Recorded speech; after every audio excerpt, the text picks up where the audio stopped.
This is such an exciting time of year here in Maine. After being cooped up all winter, everybody is so happy to just be outside, getting exercise, getting fresh air, and just enjoying spring in Maine. This time of year is really bad for predators. We've seen hawks teaching the juveniles to hunt, so I really don't feel comfortable leaving the chickens out unless the dogs are outside with them.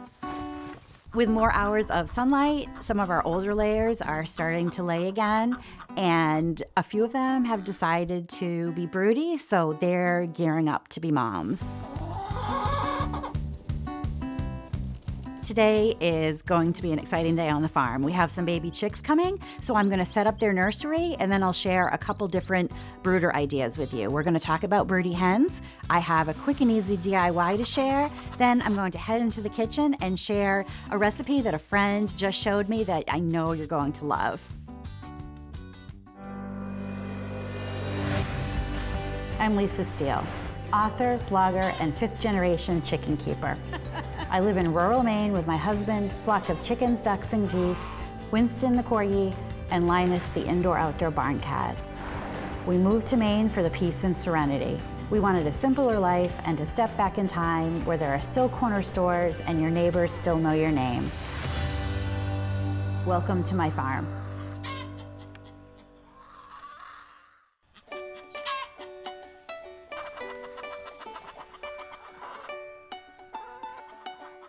It's a beautiful day, and I'm waiting for the phone call from the post office that our baby chicks are here. So it's the perfect time to set up your brooder for them, either the night before or first thing in the morning when you're expecting them. You want to have everything ready before they arrive. So I like to use this galvanized tub. For 5 or 6 chicks, this is going to be perfect for the first week or two. They're obviously going to grow, so you're going to need something bigger. You can use a plastic tote. I like to use a puppy playpen. But for just starting out, when you first get them, if you just have a couple, something this size is going to be perfect. So you're gonna wanna put something in the bottom of it. Newspaper alone is too slippery. They can't get a good grip on it. Their legs can start to spread out, and they'll end up with something called spraddle leg, which you don't wanna have to deal with. So you want something that they can grip. I like using the rubber shelf liner. It's nice and grippy.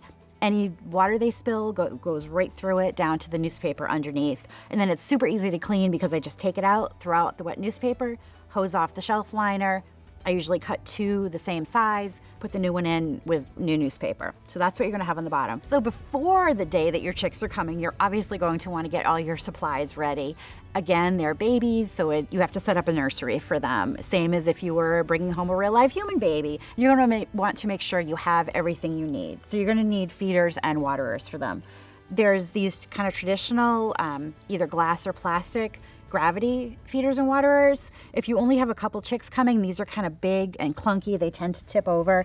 So I experiment with different things, and this year I'm trying this. I found some little espresso cups secondhand, and I epoxied the cup to the saucer, and I figured these would make really cute little water dishes. So I can pour the water in here. You want the chicks to have room temperature water, so you do want to get the water set up well in advance of the chicks coming. You can add some sugar to it. Just gives them a little boost of energy after their long trip if they've been shipped, or you can add some electrolytes to it. And then you want to put some little rocks into the water. Chicks drown really easily, so if it's anything that's not really shallow, you want to put some little stones in, so in case they fall in, they won't drown.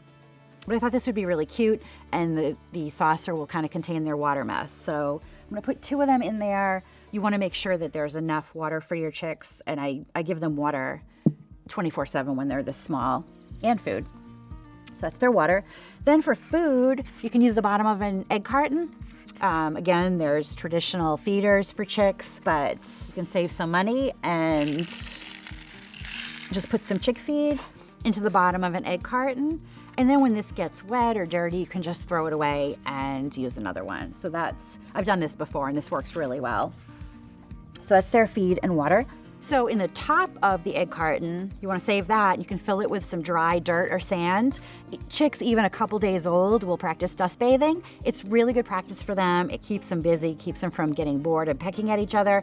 And they can eat some of this too, and it'll be grit that they need. So I like to always give my chicks a little dust bath. And I have this little little roost that I actually made for them out of an old clothes drying rack.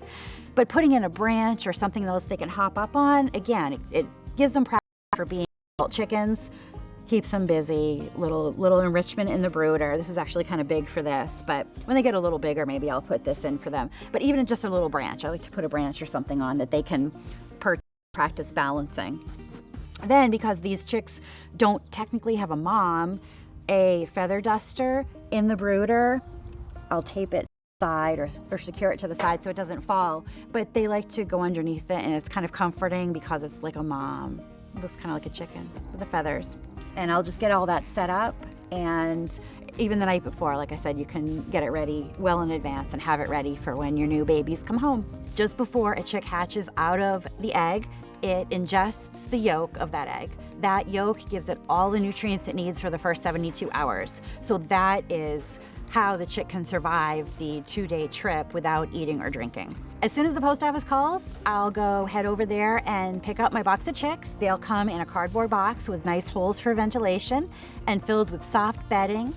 Also, this time of year especially, they'll put a heat pack in that will keep them warm through their journey.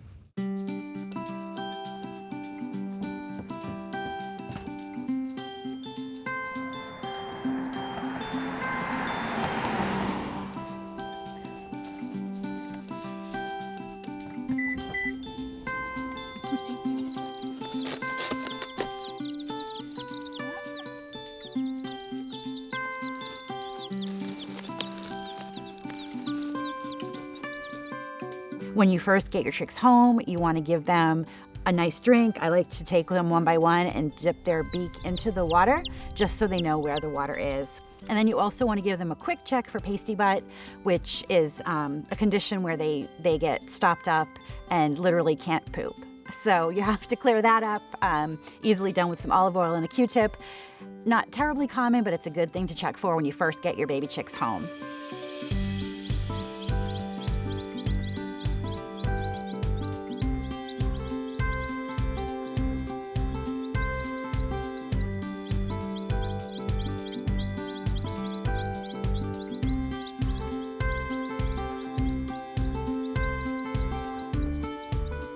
I have got a trick that, if it works, is going to alleviate the whole brooder heat lamp in the house, and we're going to raise the baby chicks outside in the coop under a mother hen.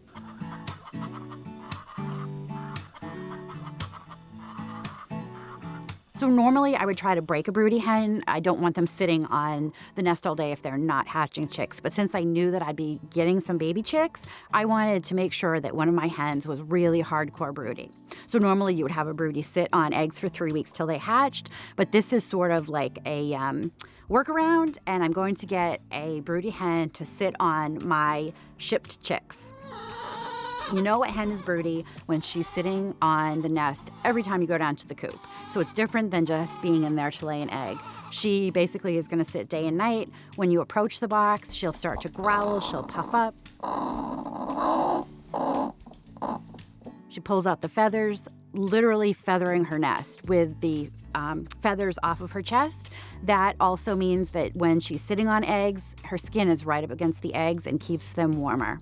So one of two things are going to happen. I always like to do this during the day. I don't want to do it just before dark because I want to stick around and make sure that she's really going to take to the hens. So I'll just take the eggs out from under her. She's been sitting on non-fertile eggs for about a week and a half now, I think.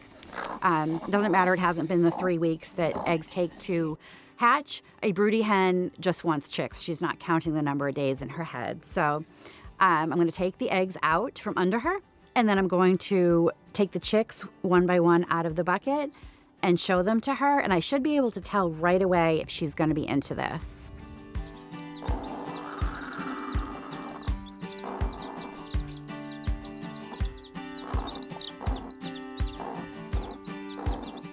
And if all goes well and all 6 chicks end up underneath her, then I should theoretically be able to just pick up the whole nest, the chicks, the nesting material, and mom, move them into the nursery, and that's where they'll live until they're ready to join the rest of the flock. Either she's going to be an Instamom or they're going to end up back in the house. I learned pretty early on that it comes in super handy to have a movable nesting area. In addition to your nesting boxes, someplace where your chickens can lay that can be moved around. Sometimes in the summer it gets really hot in the coop. Maybe you have a chicken who's sick and you want to separate her and she needs a place to lay.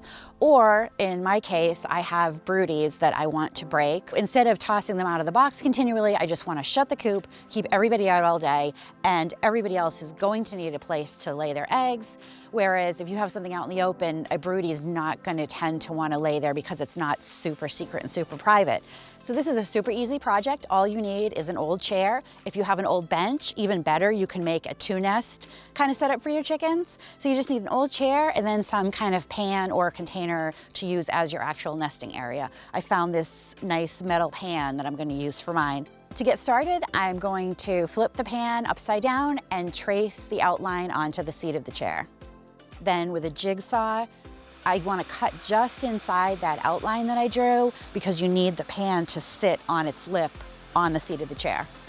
Once you've got your circle cut out, you can paint your chair, paint your pan, and then set the pan in the seat of the chair, add some nice soft bedding material, some dried herbs for a little bit of aromatherapy, and then just set your chair wherever you want your chickens nesting, whether it's in your run, in the shade under a tree or under a bush. I'm going to be putting my chair in the run so I can close up the coop so the broodies can't get back inside.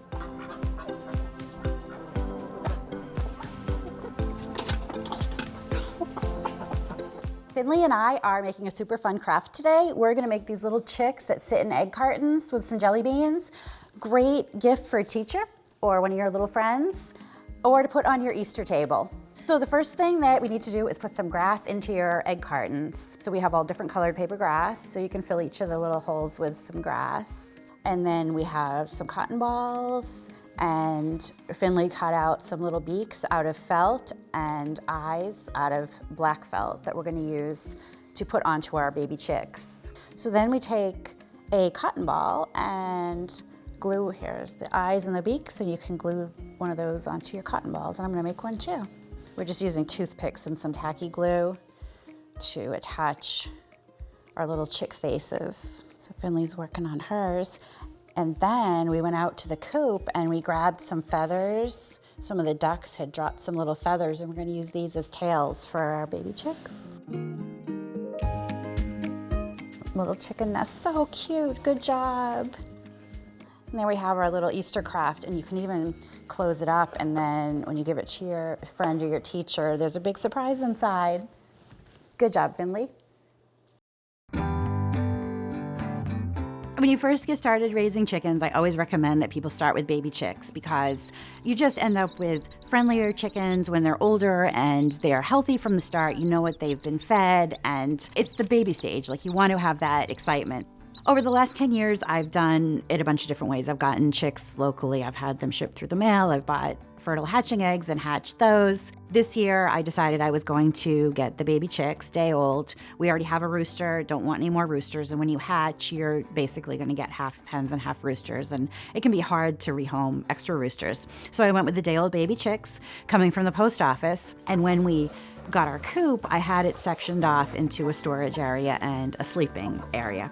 And under the storage area, I kind of put a built-in nursery because I knew that nearly every spring we get baby chicks, and I wanted kind of a permanent place where I could have them in the coop. But if you don't have a nursery built into your coop, there's lots of other ways to keep your chicks warm and safe until they're ready to join the rest of the flock.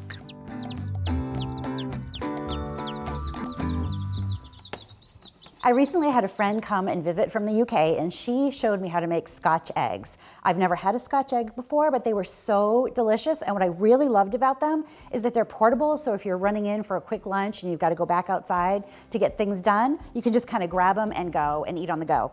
And they include eggs, of course. So today I'm gonna show you how to make Scotch eggs 2 different ways. To get started, I soft boiled some eggs. I put room temperature eggs in boiling water for 5 minutes and 45 seconds, then took them out, put them in a bath of ice water to cool, and then peeled them. Then I took 2 additional eggs and just whisked them because we're going to need an egg wash for the eggs just before we bread them. I'm going to pour some breadcrumbs into a bowl because that will make the breading on the outside of the eggs. Next, I'm going to take some pork sausage meat. 1 pound will make 6 Scotch eggs. Then I'm going to add a little bit of pepper and a pinch of kosher salt. At this point, this would be the filling for plain. We're going to make maple bacon and also jalapeno cheddar.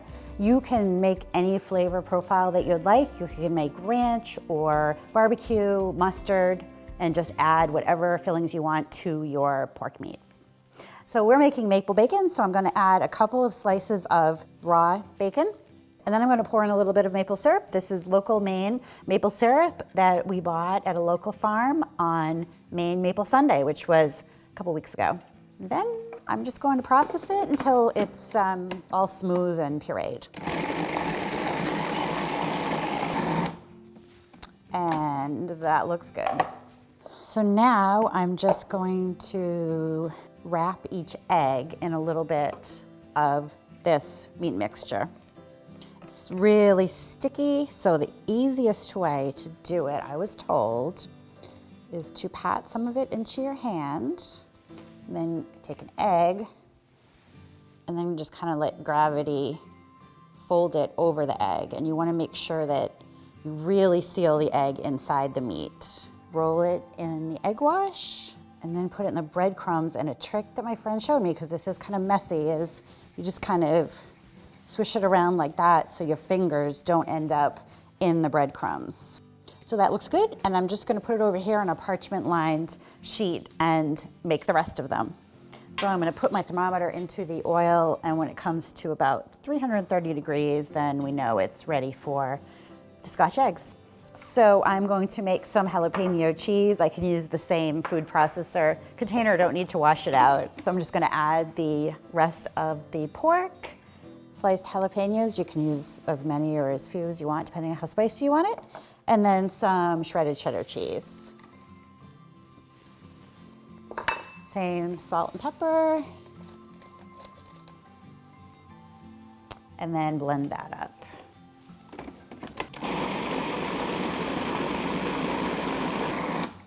That's looking good. So same thing, I'm just going to wrap each of the eggs in a little bit of the pork filling.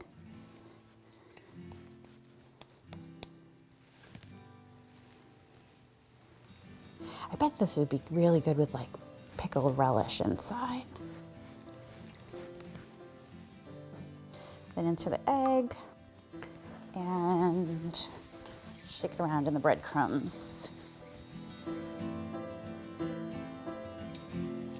So I'm going to let those cook for 6 minutes.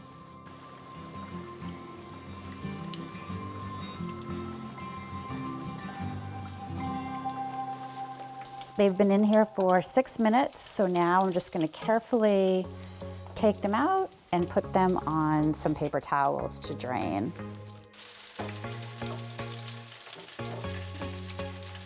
Since these are raw pork and raw bacon, you want to really make sure that they're cooked all the way through. So you're going to take a meat probe and just kind of get it down into the meat layer and make sure that you cooked them to at least 160 degrees. Well, I am super excited. They've cooled enough now to handle them. I think my friend is going to be really proud of me because these came out beautiful. The crust is a nice golden brown, really crunchy, and hopefully the inside is still orange yolky goodness. I'm gonna cut one in half and see.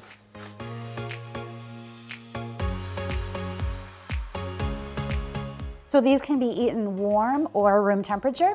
You're gonna wanna refrigerate them if you're not gonna eat them right away. And for longer storage, then they'll have to be frozen and reheated.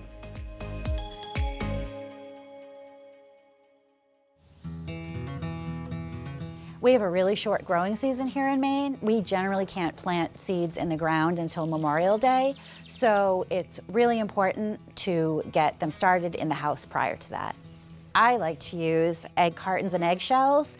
Any of these egg cups are biodegradable, so the seedlings can be planted right into the ground. All I do is save my eggshell halves when we're done making breakfast. Then use a pin and poke a small drainage hole in the bottom of each half, then rinse out the half and remove the membrane. Once the eggshells are dry, I just put them into egg cartons. Next, I'll use a spoon to fill each eggshell with seed starter soil. I like to put at least 3 seeds into each eggshell and then cover them lightly with a little bit more soil. Then water each one and set the cartons on a towel or tray and put them on a sunny windowsill. If your house isn't really warm or if the air is really dry, you can cover the cartons with plastic wrap to create sort of a greenhouse effect and keep more moisture in. Keep them watered so the soil doesn't dry out, and in a few days, you should see your seedlings start to sprout. Once the seedlings have their first set of true leaves, they're ready to be planted, so just crush the eggshell a bit and plant them in the ground. The calcium in the eggshell is really good for the growing plants, especially for those that like extra calcium, like peppers, tomatoes, and eggplant. I like to keep a chart of which seeds I've planted in each carton. It just makes it easier when it comes to planting time.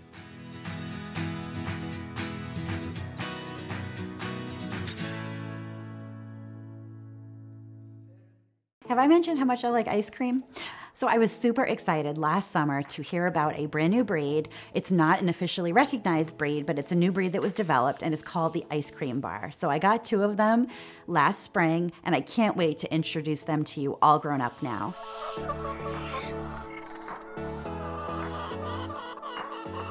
I wanted to introduce you to one of my ice cream bars. As I mentioned earlier, they are a crossbreed, half Swedish ice bar, half cream leg bar, so ice cream bar. So super clever name. They're really smart chickens. They're great foragers. They're really good about keeping an eye out for predators.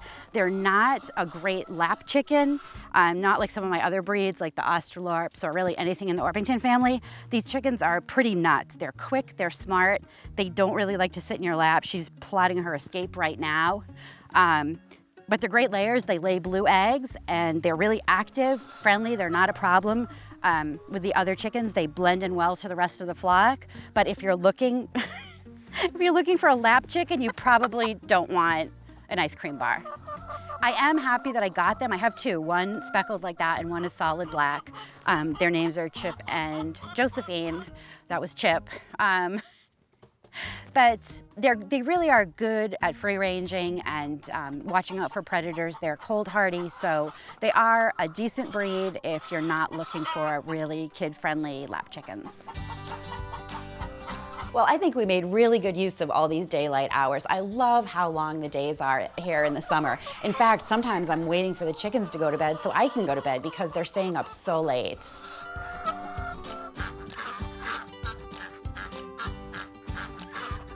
We talked about how to get baby chicks from the feed store or through the mail.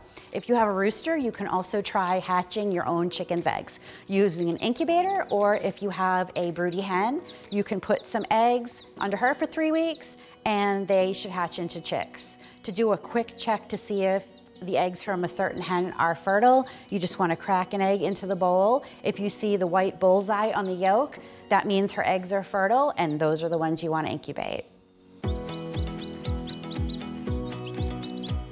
If you're just getting started, it can be kind of daunting to raise baby chicks. There are lots of different ways to do it. I've shared a couple options as well as what works best for me on my farm, but everybody's situation is a little bit different. The main thing is to remember they're babies and they need to be kept warm, have plenty of food and water, and be kept safe. If you just relax, have fun with it, spend a lot of time with them, and remember they don't stay little forever.